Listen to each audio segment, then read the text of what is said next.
So we have another speaker coming up on stage right now, a lady who's going to talk to us about empowering the future of data analytics using the blockchain.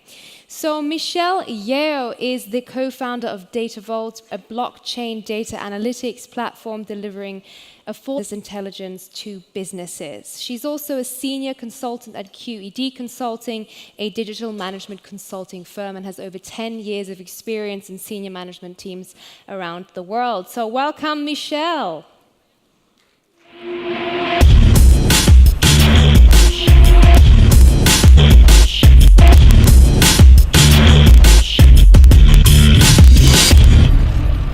Okay. Wow, it's really bright. Okay, how are we doing? All right. So first, I have to thank the previous speaker for introducing advertising, because there's a lot of stuff that I'll be covering on that as well, simply because it's data analytics, right? Okay, to start off, I want to give you a little bit of a context to how much we've developed over the few hundred years we've been around.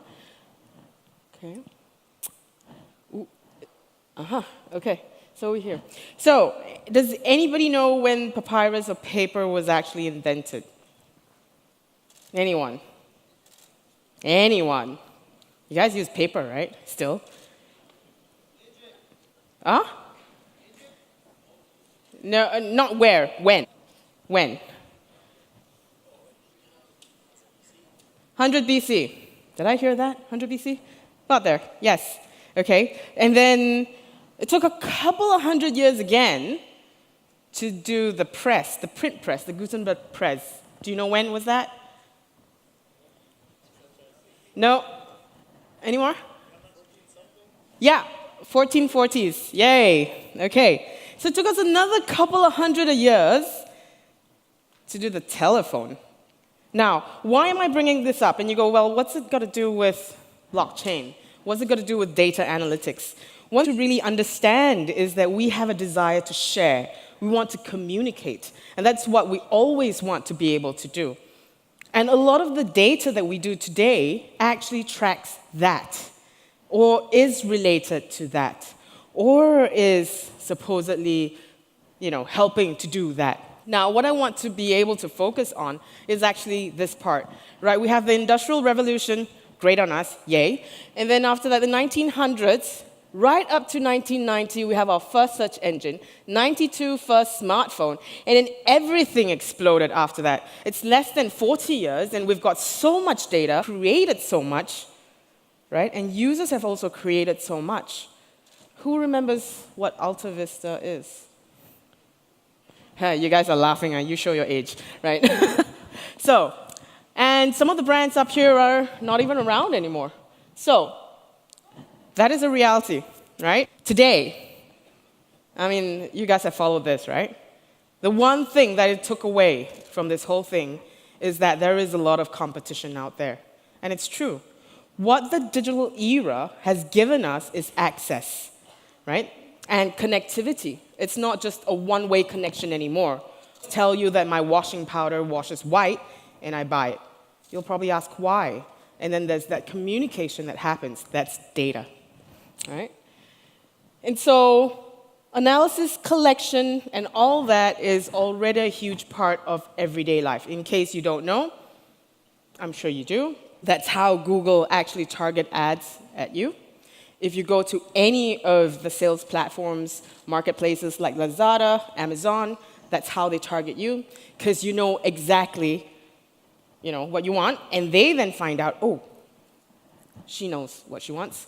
She has been shopping for this for the last. And this happened to a friend of mine, right, who opened his laptop at work and found out that when he opened his browser, the first thing he saw was a pair of lingerie. And his boss said, why are you shopping for lingerie during work hours? What the hell are you doing? He's like, oh, I think it's my wife, right? So essentially that.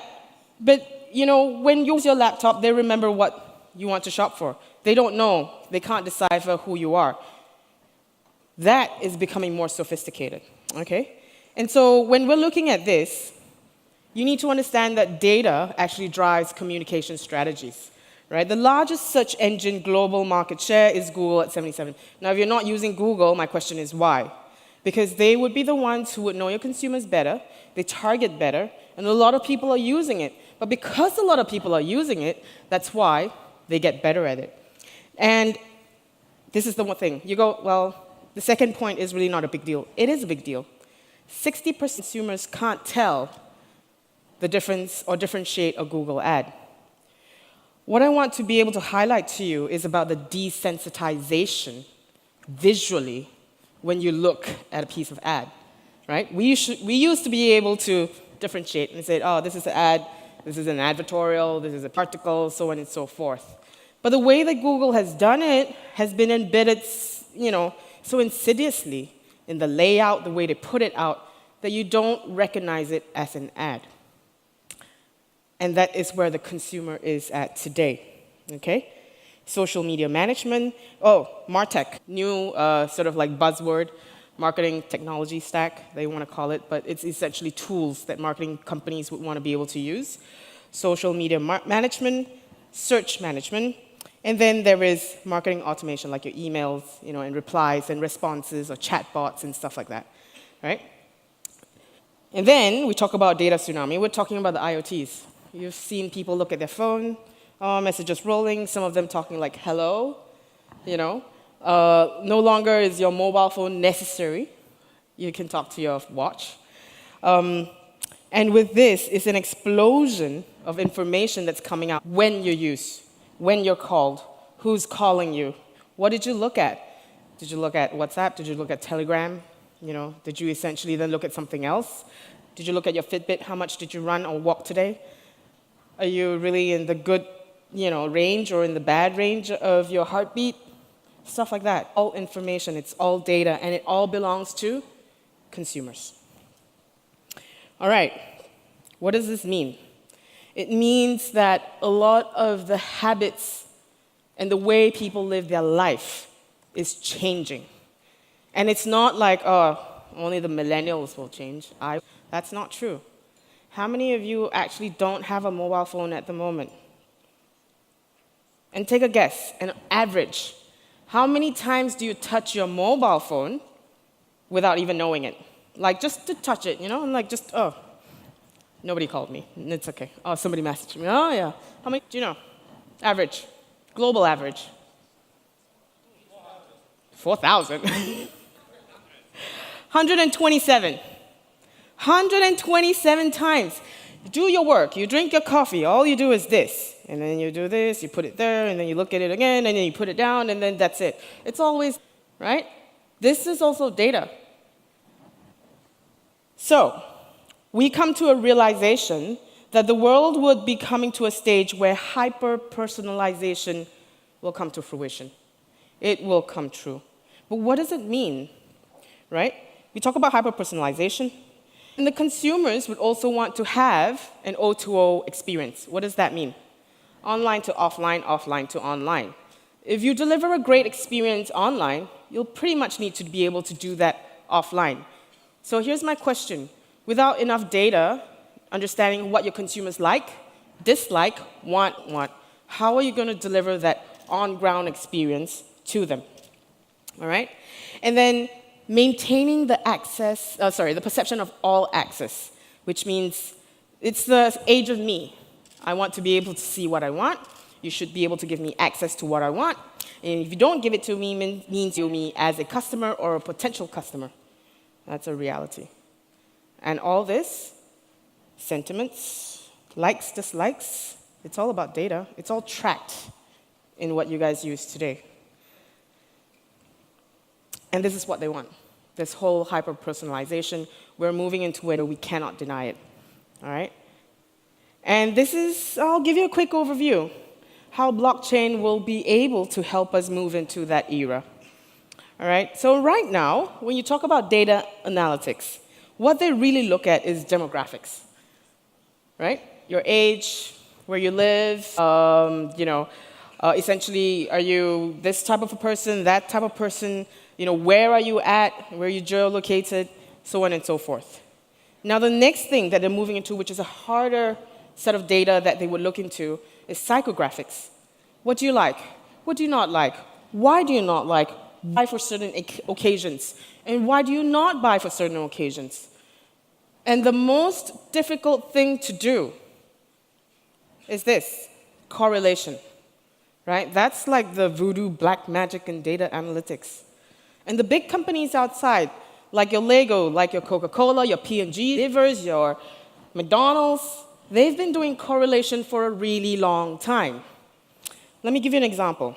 So remember when there was a whole entire debacle whereby people were saying that I'm getting fat because I'm eating McDonald's 24/7? Yeah, right, you eat every single day. You eat McDonald's and you don't think you'll, right? So then, here's the thing. They decided, I'm going to launch salads. And they understand the psychology or the psychographic of people who would eat fast food because it's easy, it's tasty, it's good. So essentially, if I were to launch something healthy, integrity-wise, I'll give it to them, they'll say, yeah, they'll come and buy a salad from McDonald's. So they launched the salad range. Did it sell very well? No. What they learned was that when a person queues up and they say, oh, salad, no, I'll have a Big Mac instead. So for the months that they launched the salad, instead of selling a whole lot of salad, they sold a whole lot of Big Mac. So that drove a whole lot of sales, and this is a whole load of data again. And it goes into the consumers and how they buy things. So this is where psychographic comes in. And then they started to make the correlation, right? Now, all of this is all very manual. If you were to have the guys to churn out data, to pull stuff in, it'll take months and days for any business analyst, intelligence analyst to go through all that information. Your big companies will be able to afford that because they would be able to afford resources, capability, infrastructure, engineers, that's fine. But what about the smaller businesses? They won't be able to do that. And so, that's why today is that with this piece of technology called blockchain, we should be able to change quite a few things. We should not be able to say, you're a smaller business. You don't need data analytics. You can't afford it. We shouldn't do that. We should be able to have access for all, right? This is what we want. So essentially, be able to secure data. It should be able to track.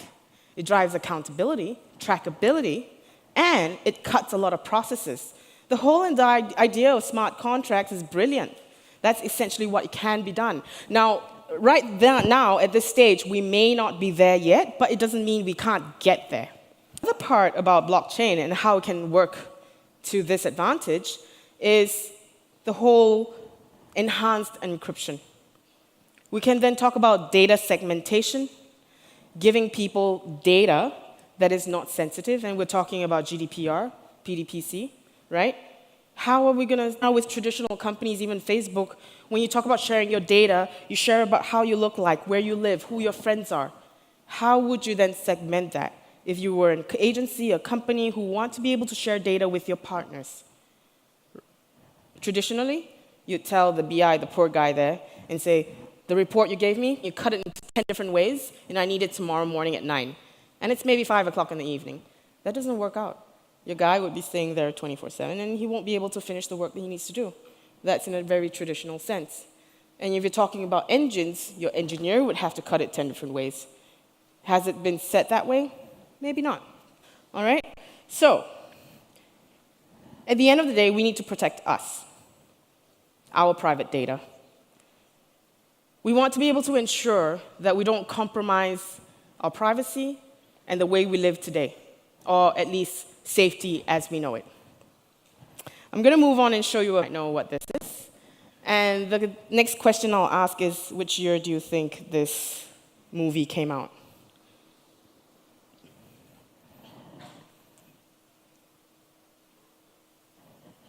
A road diverges in the desert.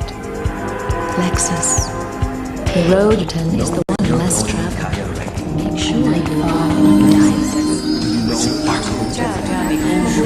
Good evening, John. You can move the old-fashioned John Ashton. One-night stands provides gourmet cuisine. John Anderson! You could use a Guinness right about now. Stressed out, John Anderton? Paul Harrison, get away, John Anderton. Forget your troubles. What's the storm, John Anderton?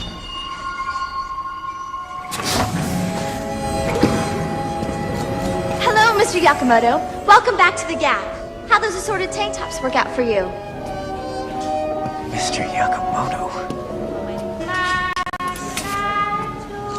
Hey, Miss Belfort, did you come back for another pair of those chamois lace-ups?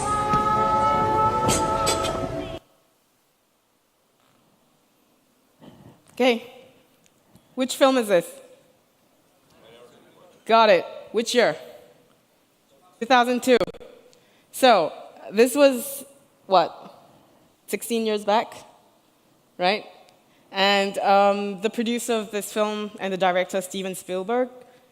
So what he did for this piece of film, the research that he did, was that about 3 years ahead of time, had a small sort of like conference and meeting with, I think, about 12 of the world's leading technologists, futurists, and engineers, to essentially guess what the future looks like. And this is 16 years back. And they've already talked about hyper-personalization. It makes you think that we're not tracking in this direction. Now, if we're tracking in this direction, right, and if we don't help ourselves with data and being able to democratize data at some point, a lot of your smaller independent businesses will all disappear. Right? These are some of the challenges that enterprises will face. Affordability, capability, security, and scalability. I think it's already happening right now. I mean, unfortunately, in Asia, in Singapore itself, where I'm from, we see a 15 to 20% dip in just 1 year. SMEs dropping off because they can't afford to keep up, or they don't know where to get the data from, or how to do it. And so, I think I only have a few minutes more. So what I'm going to do is to leave you some factors that will drive our digital transformation, if you want to call it. One, we can't ignore the fact that we need to do data analytics, right? We need to understand who our consumers are simply because we use it every day. That's how we access the internet. That's how we get to things today. The brick and mortar doesn't really work on its own. It has to be worked in with the digital cycle.